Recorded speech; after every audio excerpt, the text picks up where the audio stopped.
Hello everyone, it's Andrew from GemTCG, and in today's video I'm going to be talking about how to find higher quality bulk that you can make a large profit from. And yesterday's video was about how to find signs of it being a bad bulk buy and how to stay away from people that are just going to dump off their lower value bulk to you.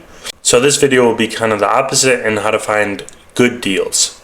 And I think this is very important for obviously many reasons. You want to have valuable bulk. You don't want to be going through cards that are worth 10 cents and below, but also because if you can get in the rhythm of getting a bunch of good bulk, you could become very profitable with a very small amount of capital up front. Because if you think about it, you could buy with today's current rates, you could buy 1,000 hollow cards, Pokemon cards of commons, uncommons, and rare or hollow rares for $30.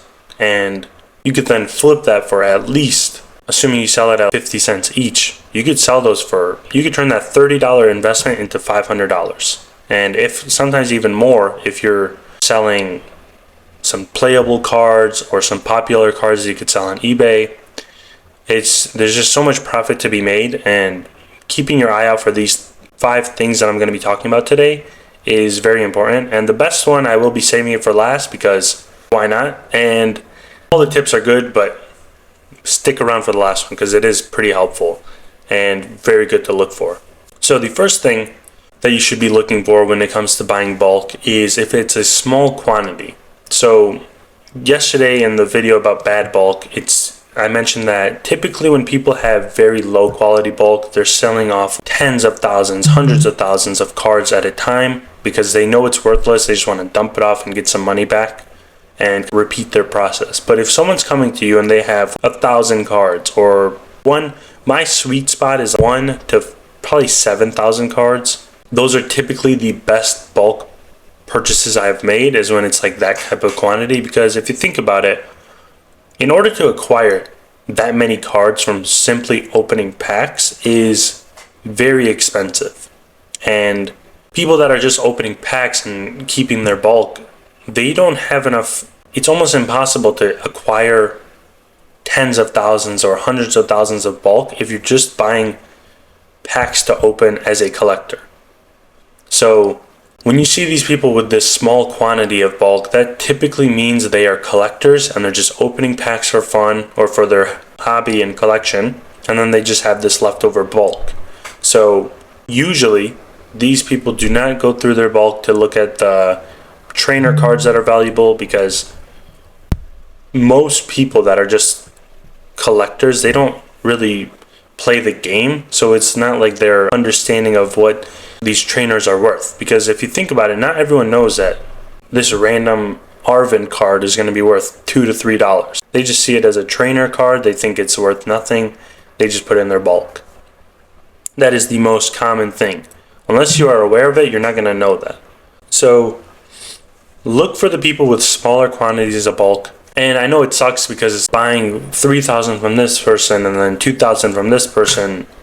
It's more people that you're dealing with, but you're going to have a higher chance of getting better bulk without having to upfront hundreds or thousands of dollars for bulk. Because you could buy these small orders of bulk for very cheap. And it only really gets expensive when you're buying from people that have a huge amount and they're trying to sell you 100,000 cards. That could be, assuming it's all commons and uncommons, that would be like what is that, $1,200, I think. So that's the first thing. Look for people with smaller quantities of bulk. Mention that in your post when you're buying, or when you're making a post saying that you're buying bulk. Say you don't mind buying from people with 1,000 or 2,000 at a time, because some people actually don't buy from them. They just ignore them completely. And a lot of times people will message me and say, do you have a minimum amount needed for bulk? And what they're meaning by that is, if I only have 1,000 cards, will you still buy that from me, or do I need to have more? So mention that in your post, because otherwise people will either just not message you or they'll be shy to ask. So you want to answer that question up front. Next thing is large variety.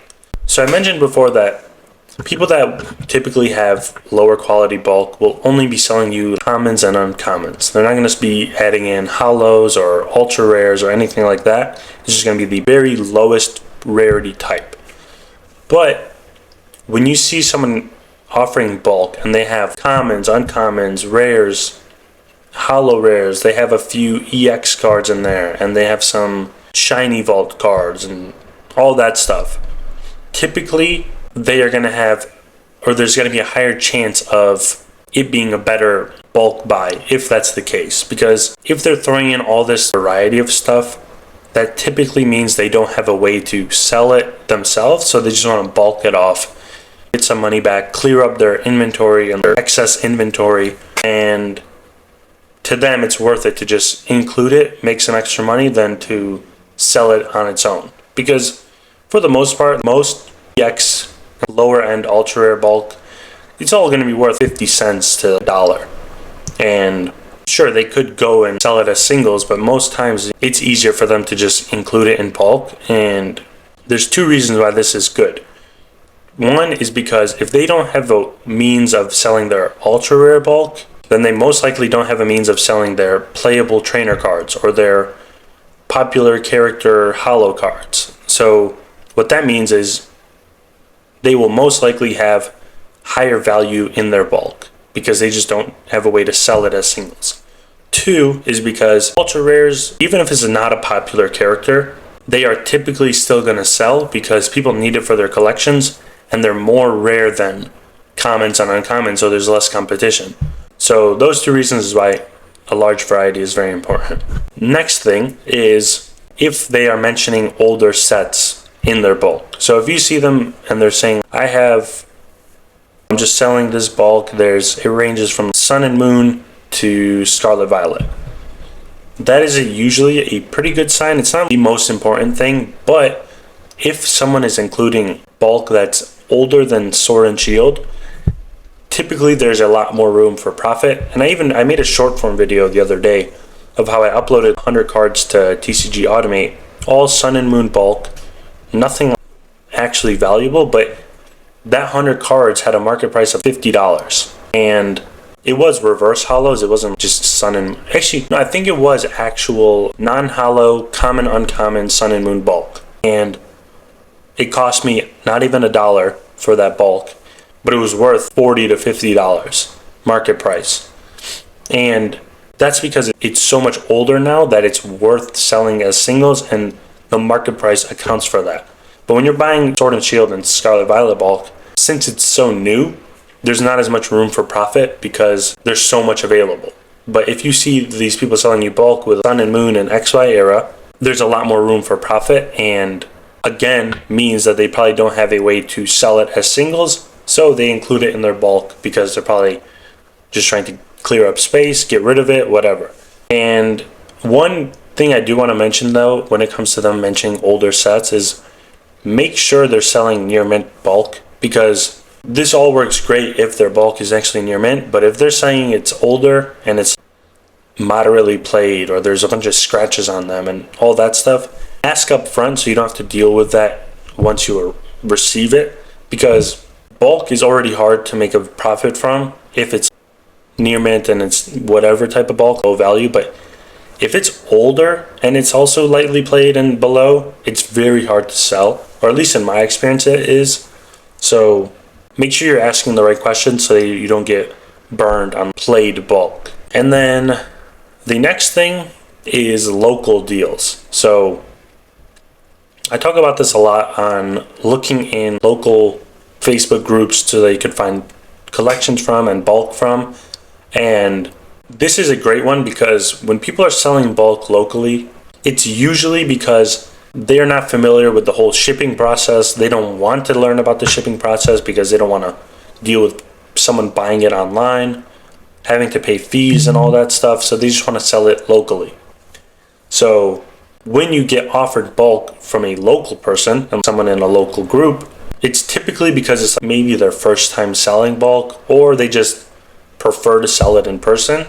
And those two scenarios typically result in higher value bulk, because if they don't like dealing with shipping things or selling stuff online, that means they probably don't know how to sell singles online.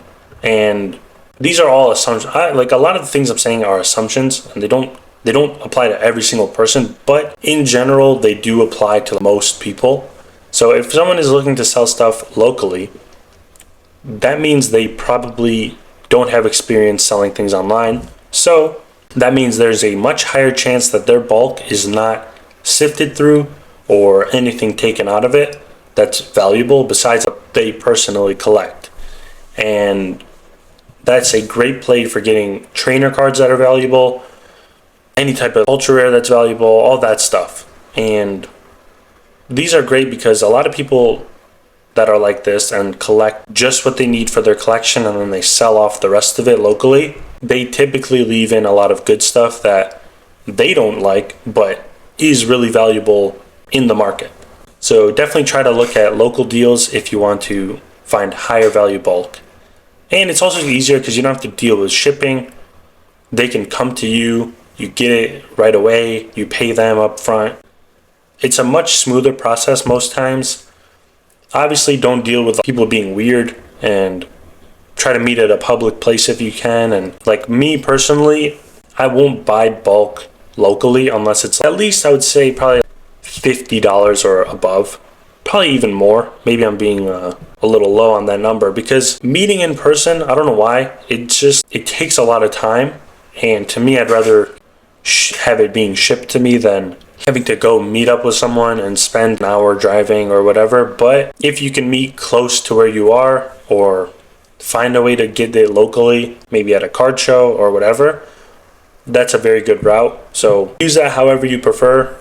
Set minimum so that you're not driving all over the state for $20 worth of bulk. Make it worth your time. And this is another thing, is people are more willing to come to you if they're selling you something. So kind of use that to your advantage if you are tight on time and you can't just be driving around for everything. And the last thing, which is probably the most important thing when it comes to looking for bulk, or usually has the highest value in it, because this is not a common thing. This is a pretty much once in a lifetime thing for each collector, which is when someone comes to you saying that they are getting out of the hobby or clearing up all their bulk because they need cash or they just need more room for wherever they're living. This is the best, in my experience, the best way to get bulk, because what this usually means is they've been collecting for a long amount of time and they've just been piling up all this bulk over the years and they haven't touched it. It's just been sitting there, and since they are just collectors, it's not like it's been handled by multiple people. It's only been dealt with by them. So usually it's in really good condition, really clean, and that usually means it's the best type of bulk and has the most value in it. On top of that, a lot of times you'll find cards in there that were not worth a lot at the time, but are worth a lot now. For example, the Mew from Celebrations. I was looking through some of my bulk that I had stuffed away for the past probably year or two, and I found over 50 Mew Celebration cards in just a stack of 1,000. It wasn't even like I went through all of my bulk. It was just a tiny stack of all of it, and I found 50 of those cards. And I think at its peak, that card was worth $7 a few weeks ago. But at the time that I was buying that bulk, that card was probably worth 25 cents. So I just put it in my bulk. I didn't even try selling it, and it was worth a lot more now than it was back then. So this will be a very common thing when you're buying bulk from people that are getting out of the hobby or just clearing up space. They will have a ton of bulk that is worth a lot more than it was back then when they started collecting, and just leaves a lot more room for profit. And on top of that, they typically throw in a lot of extra stuff, is what I've noticed. They just do it for free. They'll say, oh, I found these extra cards, I'm just going to throw them in. Or I have these sleeves that are sealed, and they just have a bunch of stuff that they throw in, and it adds to the value. So when you hear that someone is just clearing up all their leftover stuff and they're getting out of the hobby, usually that's a very good sign and will lead to pretty high returns on their bulk. So try to look out for that when you're buying bulk, and it will do you well most likely. And those were the top 5 things that I would look for when buying bulk to make sure that it's has the highest percentage of being valuable, and so that you're not wasting time and money getting bulk that's already been sifted through, not worth your time, and will lead to a low return on your investment. So that's about it. Let me know if I'm missing anything. Comment that down below, what you typically look for, because I'm sure people watching this will find it helpful hearing from other people. So if you can comment that down below, that would be great. And thank you all for watching. Hope you all have a great day, and I'll see you all in the next video.